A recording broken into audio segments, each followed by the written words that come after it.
मोह माया के कारण है। अंततः वो दिन आ ही गया। उन्होंने ये सोचा कि ये जो मेरा बच्चा है यही मुझे वैराग्य की प्राप्ति में सबसे बड़ा रोड़ा है।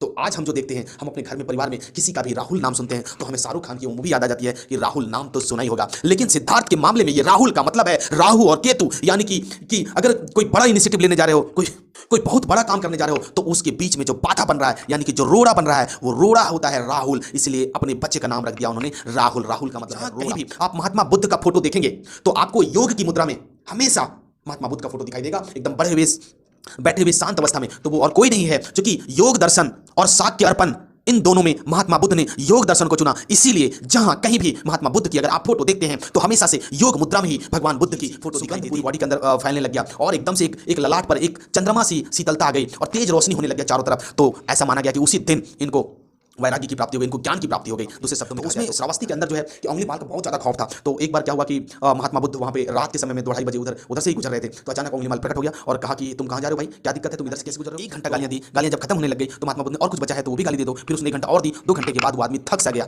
फिर उन्होंने पूछा और कुछ देना है तो दे दो। उसने बोला नहीं, अब मेरे पास सारी गाली खत्म हो गई, अब मेरे पास कुछ बचा ही नहीं। जान के आश्चर्य होगा कि उसके बाद महात्मा बुद्ध मुस्कुरा कर बोले कि बेटा देखो, एक बात समझो कि अगर मैं कोई सामान तुम्हें देता हूं और अगर तुम लेने से इनकार कर दो तो वो सामान किसका हो जाएगा। उस लड़के ने मुस्कुराता हुआ कहा कि सर, अगर मैं आपको दे रहा हूं, अगर आप नहीं ले रहे हो तो ऑब्वियसली वो तो हमें ही हो जाएगा, हमें ही मिलेगा वापस। तो बस यही रोकना था। महात्मा बुद्ध ने यही रोक दिया कि बेटा सुनो ध्यान से, तुमने जो 2 घंटे मुझे गालियां दी है, अगर मैं वो गाली लूं ही ना तो वो किसका हो जाएगा।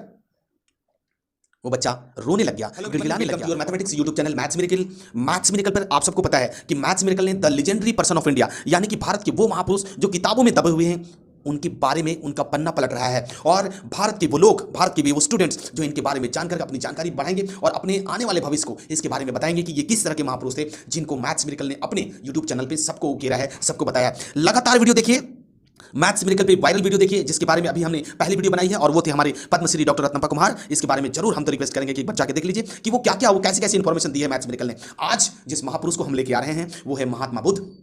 बौद्ध धर्म के बारे में हम बात करेंगे और आपको यह जानकर आश्चर्य होगा कि जितने भी भारत में जितने भी धर्म हुए हैं, सबके अंदर कोई ना कोई भगवान पैदा हुआ है। कोई ना कोई ऐसा भगवान के बाद भी भगवान पैदा हुए लगातार, चाहे वो किसी भी धर्म में हो। लेकिन बौद्ध धर्म एक ऐसा धर्म है जो कहता है कि कोई भी भगवान नहीं है, न इसके बाद में कोई भगवान होगा, न इसके पहले भगवान थे। अगर भगवान को किसी को दर्जा देना होता है, देना अगर होगा तो वो सिर्फ हम महात्मा बुद्ध को ही देंगे, क्योंकि बौद्ध धर्म को लाने वाले महात्मा बुद्ध ही थे। आपको पता है ये नेपाल के लुम्बिनी में इनका जन्म हुआ है और पिता इनके सुयोधन थे। सुयोधन एक्चुअली एक रियासत के मालिक थे। तो उस वक्त के जमाने में अगर आप कहो तो ये राजा के बेटे थे, है ना। रियासत मतलब एक रियासतदार के बेटा था, मतलब ऐसे राजा नहीं थे बट एक रियासत के एक चोल के मालिक। अब ऐसे समझ सकते हैं कि किसी एक चोल के अंदर जैसे 10 गांव, आप पूरे 10 के 10 गांव उसके अंदर बसे हुए, तो वो एक रियासत के मालिक थे। तो आप ये कह सकते हैं कि एक तरह के राजा ही थे, छोटे मोटे राजा थे। और उनका बेटा ये सुयोधन, यानी कि आप ये बात करेंगे तो ये आपका गौतम बुद्ध। बुद्ध जी का जो बचपन का नाम है आप सबको पता है, इनका नाम है सिद्धार्थ और इनकी माता का नाम है माया, महामाया बोलते हैं, बट माया आप बोल सकते हैं ना। जब इनका जन्म हुआ तो 7 महीने के अंदर आपको पता है कि पहले जो प्रसव पीड़ा के बाद बहुत सारी लेडीजों का जान चली जाती थी। आप ऐसे भी देख सकते हैं कि जब हमारे यहाँ किसी भी बच्चे का जन्म होता है तो हम ये कहते हैं कि सिर्फ बच्चे का जन्म नहीं हुआ है, उसकी माँ का दोबारा जन्म हुआ है, अगर सही सक्सेसफुल डिलीवरी हो जाती है तो वैसे ही जब ये माया के थ्रू जब हमारे सिद्धार्थ इस धरती पर धराधाम पे आए तो उनके 7 महीने आने के बाद ही उनकी माता जी का देहांत हो जाता है। बहुत दुखद घटना हो जाती है। बट सुयोधन जो उनके पिताजी हैं और वो एक रियासत के मालिक हैं, यानी एक तरह के राजा हैं। तो माया की छोटी बहन, यानी कि आप बात करें प्रजापति गौतम एक्चुअली उनका नाम था, उनकी बोले तो माँ की बहन यानी कि मौसी का, छोटी मौसी का नाम था गौतमी प्रजापति। तो कुम्हार समाज के लिए यहाँ पे एक बात और सोचने वाली और समझने वाली बात है कि जो सिद्धार्थ की जो माँ थी, यानी मुंह माँ जिसको बोल सकते हैं, जिन्होंने लालन पालन करी है, तो वो थे आपकी प्रजापति गौतमी। तो गौतमी जो है इनकी लालन पालन करने वाली माँ है और इनकी अपनी माँ है महामाया। आगे चल के जब आप देखे होंगे तो इनको सुने होंगे कि जो महात्मा बुद्ध हैं वो शाक्य मुनि है। एक्चुअली ऐसा कुछ नहीं है, कहने का मतलब ये है कि शाक्य धर्म यानी कि शाक्य धर्म में पैदा हुए, तो इसलिए इनको हम शाक्य मुनि भी कहते हैं। दोस्तों जब इनका जन्म हुआ तो बड़ी लाड प्यार, यानी कि जब ये कोई भी घर में पहले अगर लड़का पैदा हो जाता था तो आप देखते होंगे कि आज भी इवन गांव में ऐसा देखने को मिलता है कि अगर हमारे घर में किसी लड़के का जन्म हुआ तो खुशियां डबल हो जाती हैं। वैसे ही चूंकि ये एक तरह के राजा थे, सुयोधन को इनके पिताजी का कोई बच्चा नहीं हो रहा था, तो इनको क्या करा गया कि मतलब काफी टाइम बाद बुजुर्ग अवस्था में 67 साल अवस्था में इनका जन्म हुआ। तो मतलब काफी खुशी हुई उस घर के अंदर।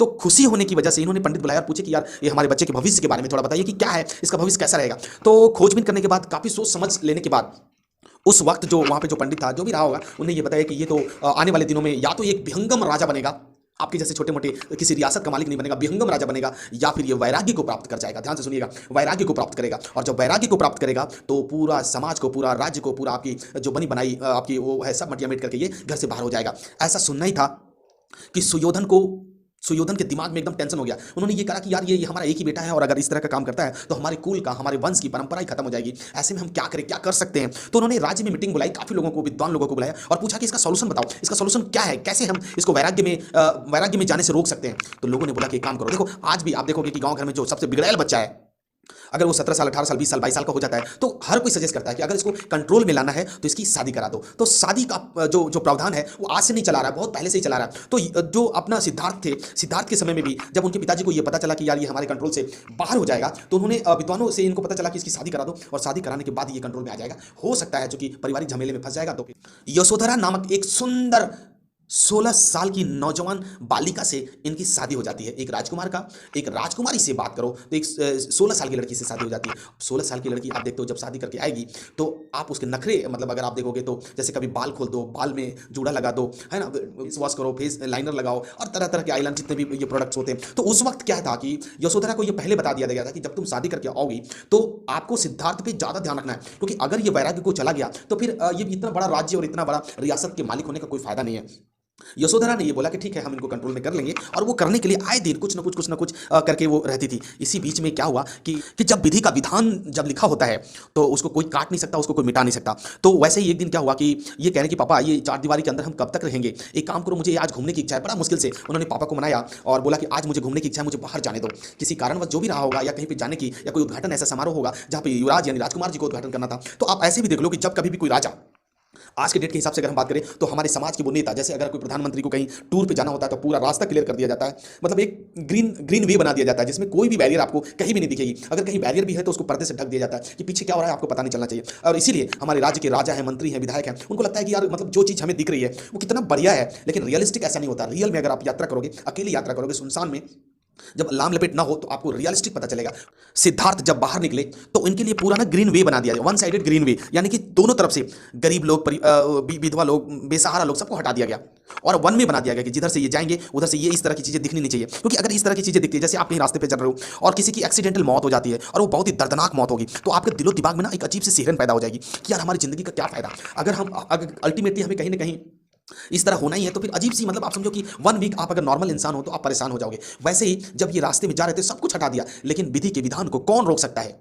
जैसे ही आगे बढ़े, सबसे पहला व्यक्ति जो इनको दिख रहा है वो एक बुजुर्ग सा आदमी है। वो बुढ़ा आदमी डंडा लेके, कमर झुका के, नीचे मुंडी करके धीरे धीरे धीरे धीरे इधर से उधर गुजर रहा है।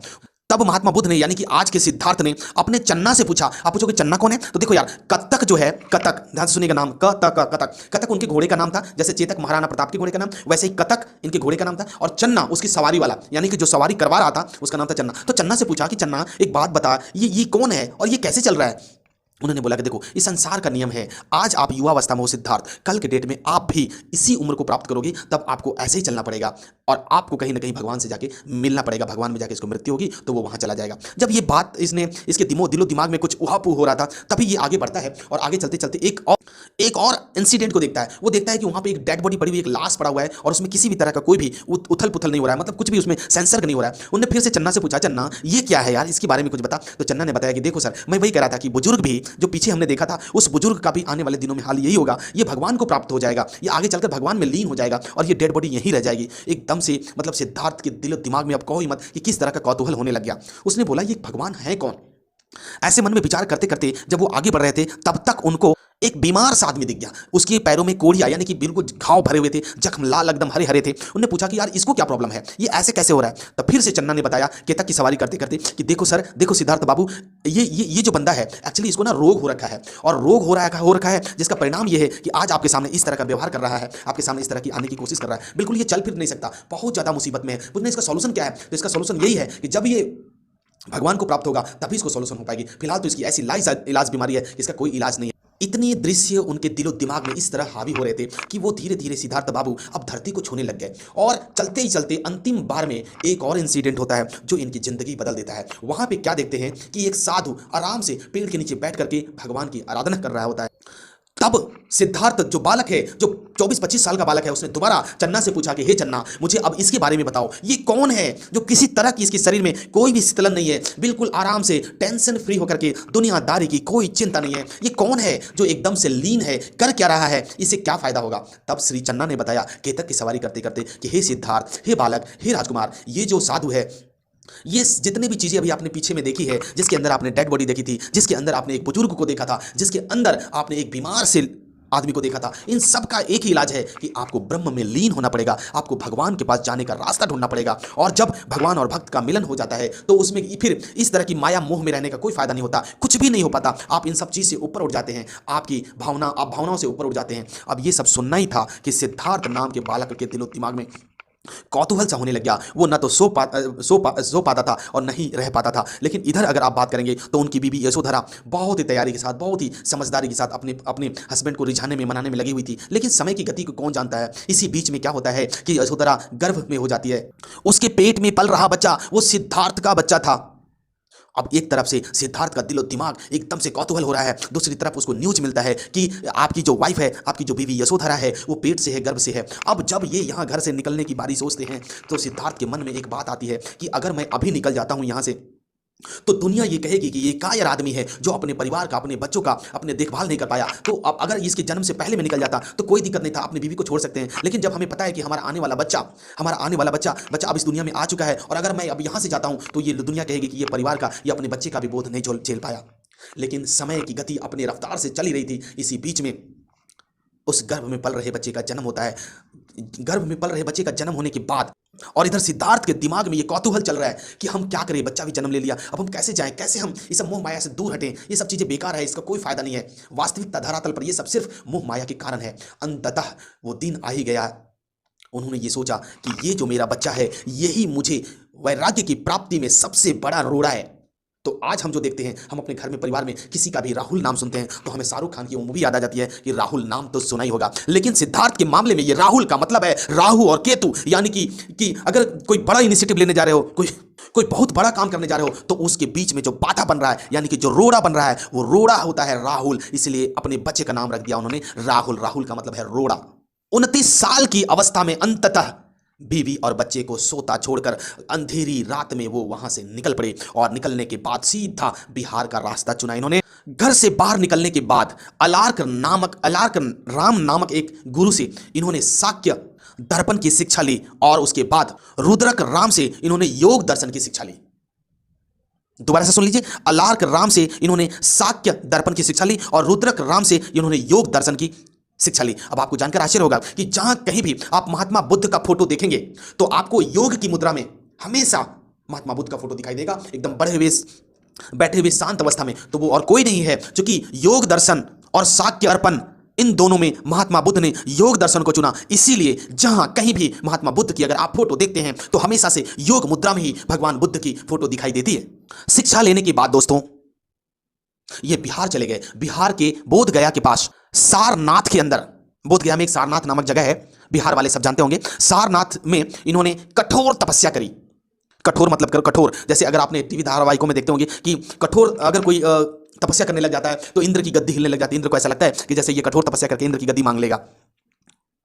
इनके साथ 4-5 लोग और भी एक साथ ही सारनाथ के अंदर बैठ के इन्होंने अंतर ध्यान हो गए। इसी बीच में ऐसा देखा गया, ऐसा मान्यता है कि वहां पे एक महिला आती है और चूंकि इनको मन नहीं लग रहा था, इनको वैराग्य की प्राप्ति हो ही नहीं रही थी, महात्मा बुद्ध अभी भी एकदम उद्वलन अवस्था में थे, वो बीच में अपनी आंखें खोल खोल के देखते थे। तो वहां पे एक महिला आई, उन्होंने बताया कि देखो जैसे हमारे पास वीणा होती है, वीणा की तार अगर जितनी तेज खींचोगे तो उतनी टूटने की संभावना हो जाती है, वैसे ही तुम इतनी कठोर तपस्या कर रहे हो तो इसमें कहीं ना कहीं कुछ ना कुछ अनहोनी होने की संभावना है, तो इतनी तेज अपने आप को खींचने की जरूरत नहीं है। वो महात्मा बुद्ध उस महिला की बात को ध्यान में रख करके उन्होंने वहां से वो ध्यान छोड़ दिया और फिर बाद में बोध गया चले गए। बोध गया में आपको याद होगा कि वहां पे एक नदी है जिसका नाम है फाल्गु नदी उस नदी का नाम है और उसी को हम वहाँ के लोकल लोग निरंजना नदी के नाम से जानते हैं।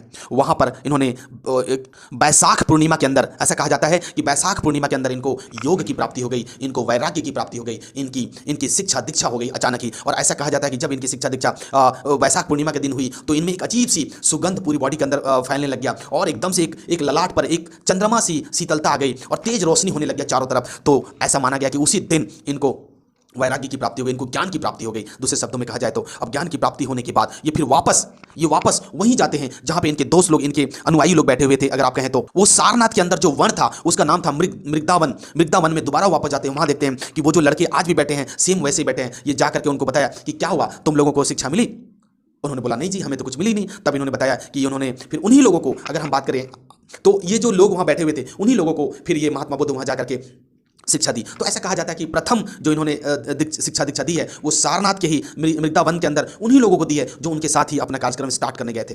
और सबसे पहले अगर वो शिक्षा दीक्षा की बात करें तो उन्होंने वहां के लोकल लैंग्वेज में, यानी उस वक्त की बात करेंगे तो वहां पे लोकल लैंग्वेज थी पाली भाषा। तो उन्होंने जो है पाली भाषा में अपना उपदेश दिया। तो उपदेश इतना अच्छा लगा वहां के लोगों को कि ऐसे ही इनके अनुयायी बढ़ते चले गए। एक बार और मुझे एक स्टोरी याद आती है कि वहां पे ही कुछ ही दूर पर वहां पे एक उंगलीमाल डाकू नाम का एक डाकू था, उंगलीमाल नाम का एक डाकू था जो बहुत ही खूंखार था। ऐसा कहा जाता है कि सारनाथ के पास एक श्रावस्ती जगह है, आज भी है अगर आप देखेंगे तो उसमें श्रावस्ती के अंदर जो है ये उंगलीमाल का बहुत ज़्यादा खौफ था। तो एक बार क्या हुआ कि महात्मा बुद्ध वहाँ पे रात के समय में 2-2:30 बजे उधर से ही गुजर रहे थे। तो अचानक उंगलीमाल प्रकट हो गया और कहा कि तुम कहाँ जा रहे हो भाई, क्या दिक्कत है, तुम इधर से कैसे गुजर रहे हो? तो उंगलीमाल भगवान बुद्ध ने कहा कि भाई मैं तो अपने वैराग्य की प्राप्ति और मुझे शिक्षा दीक्षा देने जाना है। बोला कि तुम्हें डर नहीं लगता? बोला कि नहीं, मुझे क्यों डर लगेगा, मैं तो अपने काम के लिए जा रहा हूँ। कहा कि ये जो तुमने देखा है, ये जो मेरे गले में जो माला लटका हुआ है, ये सिर्फ तुम्हारे जैसे लोगों की उंगलियों को काट के हमने सजाया है। तो क्या तुम्हें नहीं लगता कि मैं तुम्हें भी काट दूंगा? बोला तुम्हें डर नहीं लगेगा कि अगर मैं तुम्हें काट दूं?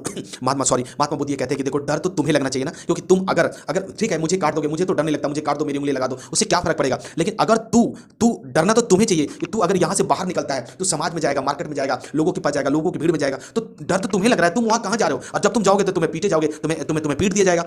तो डर तो तुम्हें होना चाहिए। महात्मा बुद्ध सबसे पहले क्या करे, उसकी सारी बातों को सुना और फिर मुस्कुरा करके इस तरह की जवाब दिए। ऐसा सुनते ही उंगलीमाल डाकू जो है इनकी बातों से प्रभावित हो गया और भगवान बुद्ध ने उसी समय भी उसी को शिक्षा दी। और ऐसा कहा जाता है कि उंगलीमाल डाकू, इतना खूंखार डाकू भी महात्मा बुद्ध का शिष्य हो गया। तो ये तो अलग स्टोरी है। अगर मैं इस तरह की बात है, बाद में चल करके आप ये भी देखेंगे कि इन्होंने 3 रत्न के बारे में सुझाया है। और ये 3 रत्न की अगर हम बात करें तो वो 3 रत्न थे बुद्ध, संघ और धर्म। जैसे अगर मैं बोल पाऊं कि बुद्धम शरणम गच्छामि, संघम शरणम गच्छामि, धर्मम शरणम गच्छामि, तो ये 3 इनके द्वारा दिए गए 3 रत्न थे। उपदेश तो बहुत सारे दिया इन्होंने। अच्छा, इसके साथ साथ एक और स्टोरी मुझे याद आ रही है कि एक लड़का था जो इनका मतलब अक्सर इनको गाली दिया करता था हर मंच में जाकर के। तो एक बार जब महात्मा बुद्ध का उपदेश चल रहा था तो उसी वक्त वो कहीं से आता जाता उसको दिखाई दिया और महात्मा बुद्ध के बारे में बेधड़क लगा गालियां देने। महात्मा बुद्ध को ये बात पता चली तो महात्मा बुद्ध ने उनको बुलाया कि एक काम करो, तुम इधर आओ, सबसे पहले इधर आओ। इधर आने के बाद जब वो गया तो नमस्कार प्रणाम अदा करने के बाद कहा कि तुम मुझे गाली देते क्यों हो? तो वो फिर से शुरू हो गया कि तुम ये हो, तुम वो हो, तुम गलत बातें करते हो, तुम ऐसे करते हो, तुम वैसे करते हो। करते करते महात्मा बुद्ध ने बोला कि काम करो, तुम्हें जितनी भी लगता है मेरे बारे में बताओ कि मैं क्या क्या करता हूँ। यानी कि दूसरे शब्दों में अगर वो उस लड़के से गालियां सुनना चाहते थे कि जितना दे पाओ तो मुझे 2 गालियां। कहा जाता है कि उन्होंने 30 मिनट गालियां दी, 1 घंटा गालियां दी। गालियां जब खत्म होने लग गई तो महात्मा बुद्ध ने और कुछ बचा है तो वो भी गाली दे दो। फिर उसने 1 घंटा और दी। 2 घंटे के बाद वो आदमी थक सा गया। फिर उन्होंने पूछा और कुछ देना है तो दे दो। उसने बोला नहीं, अब मेरे पास सारी गाली खत्म हो गई, अब मेरे पास कुछ बचा ही नहीं। जान के आश्चर्य होगा कि उसके बाद महात्मा बुद्ध मुस्कुरा कर बोले कि बेटा देखो, एक बात समझो कि अगर मैं कोई सामान तुम्हें देता हूं और अगर तुम लेने से इनकार कर दो तो वो सामान किसका हो जाएगा? उस लड़के ने मुस्कुराता हुआ कहा कि सर, अगर मैं आपको दे रहा हूं, अगर आप नहीं ले रहे हो तो ऑब्वियसली वो तो हमें ही हो जाएगा, हमें ही मिलेगा वापस। तो बस यही रोकना था। महात्मा बुद्ध ने यही रोक दिया कि बेटा सुनो ध्यान से, तुमने जो 2 घंटे मुझे गालियां दी है, अगर मैं वो गाली लूं ही ना तो वो किसका हो जाएगा? वो बच्चा रोने लग गया, गिड़गिड़ाने लग गया और महात्मा बुद्ध के चरणों में गिरकर अश्रु भरी नजरों से उनके चरण को धो डाले। महात्मा बुद्ध ने बोला कि तुम्हें ये सब करने की जरूरत नहीं है, तुम आज से हमारे सबसे प्रिय स्टूडेंट में, सबसे प्रिय शिष्य में गिने जाओगे। और आपको जानकर आश्चर्य होगा कि यही वो शिष्य बाद में आनंद नामक शिष्य के नाम से जाना गया। सबसे प्रिय शिष्य अगर कोई हुआ तो आनंद ही हुआ।